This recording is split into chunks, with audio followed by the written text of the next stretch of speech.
હાલોલ નગરના પાવાગઢ રોડ પર આવેલ હઝરત બાદશાહ બાબાના 87મા ઉર્ષની ઉજવણી ધાર્મિક વાતાવરણમાં રંગેચંગે કરવામાં આવી હતી,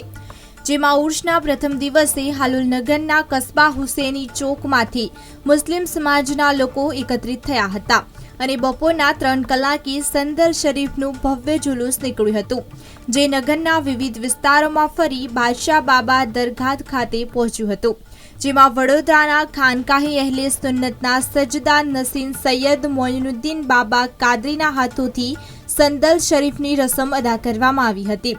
અને ત્યારબાદ સલાતો સલામ અને નિયાઝની વહેંચણી કરવામાં આવી હતી. જુલુસમાં વિવિધ પ્રકારના શણગાર કરેલા વાહનો, કલાત્મક દરગાહના રોજાઓએ ભારે આકર્ષણ જમાવ્યું હતું. જ્યારે ઉર્ષના બીજા દિવસે 25 ડિસેમ્બરના સોમવારના રોજ સવારે દરગાહ ખાતે તકરીરનો ભવ્ય કાર્યક્રમ યોજાયો હતો,